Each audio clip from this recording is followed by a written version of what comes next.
Hey guys, how you doing today?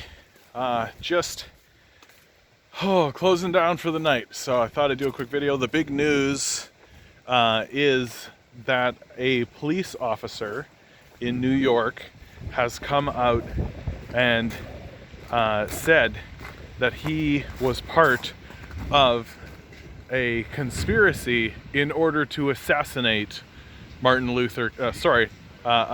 X. This bombshell news, this police officer says on his deathbed, reveals the United States sort of dark, sinister underbelly when it comes to dealing with the civil rights movement. We already know, it's already been decided in a court of law in America that the United States government assassinated Martin Luther King. And now here is a confession revealing that the murder of Malcolm X was actually an assassination. This has enormous implications and just reaffirms what we already knew for the people who are paying attention, which is that the United States government is willing to assassinate dissidents and people who stand against their goals internally, right? The American empire, these figures, Malcolm X and Martin Luther King, are fascinating figures in American culture. It's fascinating to see how they have been lionized, turned into idols. When February rolls around, Black History Month, these figures are shown across corporate culture. They're quoted by imperialists. They're quoted by the people who would have treated them as enemies when they were alive. That corporate capitalism will do everything it can to try and absorb the appearance, the figures of Malcolm X and Martin Luther King, while doing everything they can to completely destroy their legacy and destroy what it is they stood for. The important thing to note, right, is that corporate capitalism was more than happy to let Martin Luther King and Malcolm X go around saying what they were saying when it was about racial segregation, right? When it was about race. Because that actually plays into the strategies of the capitalist class, right? Racial division and maintaining a narrative of racial division helps capitalists, because if the conversation is always swirling around race, then you don't actually have to do anything to ameliorate the economic concerns of both races and the class they're in. This is why it's only when Malcolm X and Martin Luther King start to organize their movement along economic lines. This is when these figures need to be assassinated. This is when these figures need to be taken out of the popular discourse. This is when it needs to be shown to this movement that the American government is willing to assassinate its key organizers and its key leadership in order to suppress and oppress minorities, but also their own people, right? Martin Luther King was talking about a basic income before his assassination, right? He was one of the figures that was really pushing this forward. And this idea, combined with Milton Friedman's support, combined with Richard Nixon's support, is considered far too dangerous by the corporate capitalist class to be able to be tolerated, right? So these figures need to be taken out. And now figures like Malcolm X, figures like Martin Luther King, right? You can see them in the speeches of genocidal maniacs like George Bush, right? You can see them in the speeches, even Donald Trump will use Malcolm X and use Martin Luther King in their speeches to normalize this idea that, oh, we all agree that these men were great, except what they stood for was absolutely horrible. The culture that we live in, right? Like it's all about image. It's all about presentation. And that seems to be how people want it to be, right? It's like how we genuinely care about the flip over from the Democrats to the Republicans. Even though it's like it's as if the devil just put on a different set of clothing and we all go, that's better, right? And then pretend as though this American empire is not doing everything it can to undercut, deceive, and destroy us, right? Like, we pretend as though America is out in the world doing good things while it's assassinating key figures attempting to improve the lot of the former slave race, and even the poor and the people who are experiencing wage slavery in their own country, right? Which, that's what America is all about, baby. Like, America's all about wage slavery. And we just seem to go along with it, right? Like, the entire concept of Black History Month, like, they've segregated the black race from history, right? They're not teaching black history during the rest of the year, right?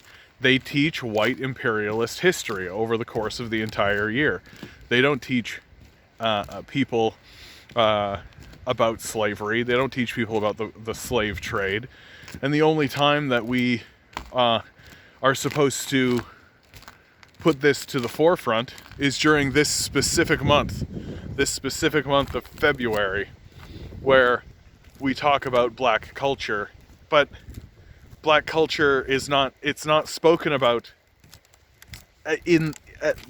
simultaneously with what the white culture is doing, right?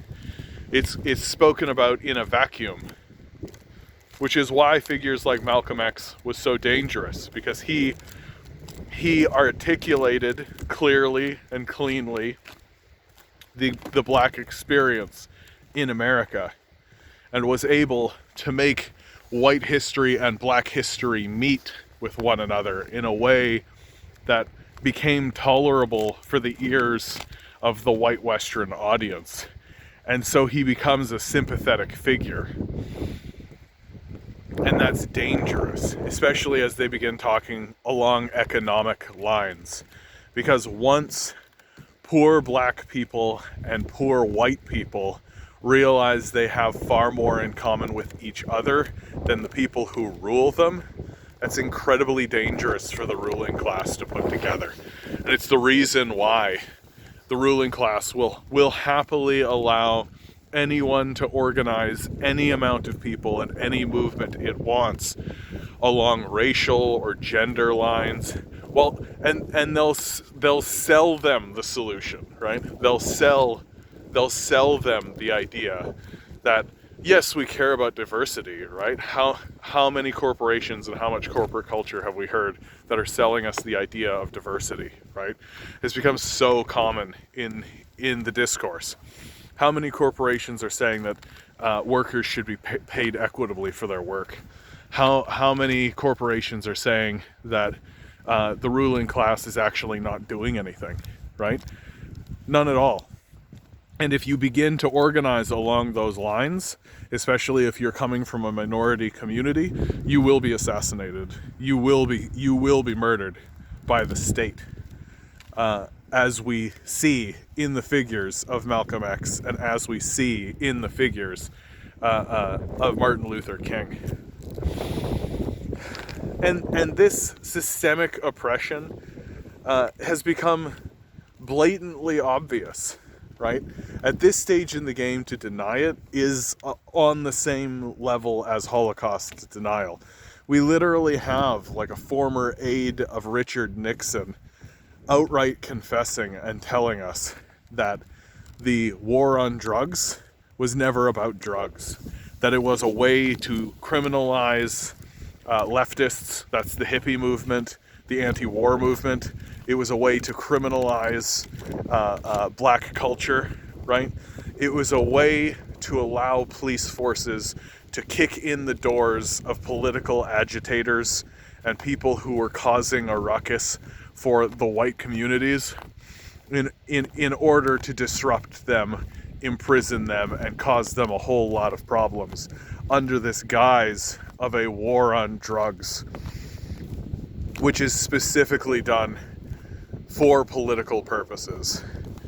Like, as the culture continues going forward, as it becomes more and more clear, and as these people start to get old and die, right? That's what's happened with this police officer, right? He's gotten old, and in his old age, on his deathbed, he has regrets that he doesn't want to carry with him into the next life. And so he's confessing now that there's nothing that can be done to him, now that no one is going to come in the night to kill him, even if they do, who cares? He's on his deathbed. He's facing it. And this is going to keep happening, right? As more and more of the people who are complicit in these crimes against the populace get old, right? They're going to confess, and it's going to become more and more obvious, and we're going to get more and more evidence. And as time goes forward, we're going to have more CIA documents come out. More and more declassified information is going to come out. More and more investigations are going to go forward. More and more people are going to realize and put forward the narrative that leftists and communists and socialists have been putting forward the entire time, which is that the United States government works against its populace for a small group of rulers, the oligarch class, in order to enrich them and destroy the rest of us.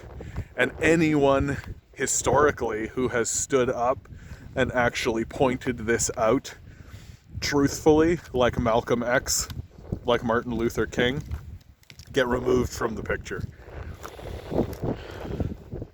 And we're having people confess to it right in front of us. And then figures like Ben Shapiro and Jordan Peterson and these far-right people get to be like, that was so long ago, and that's all just speculation. Right. Okay, guys, this is going to be the end of me. I'm actually planning to do a nice actually clean with edits video about the BBC documentary on the Uyghur genocide, debunking that. So look forward to that. Please like the videos. Please don't forget to subscribe to the videos. If you've made it to this point, as I walk into the darkness, if you've made it to this point, please subscribe. I make these videos daily. I'm trying to make good content, to make good leftist content, and more people need to be doing this because the United States government assassinates people, and we need to have an enormous body of people working to debunk in real time the lies that come out of the American empire, and I hope to be one of those people. But to do so, I need your support, and that includes financial support. I have a Patreon down below. Please donate $1, right? Please donate $1. The only way that we're going to actually have people doing actual journalism and reporting on what's actually happening in our countries is if people like me get support, right? And the only way that we're going to get support is from each other. Speaking of support, you guys are doing great out there. I hope you know it. I hope you realize it.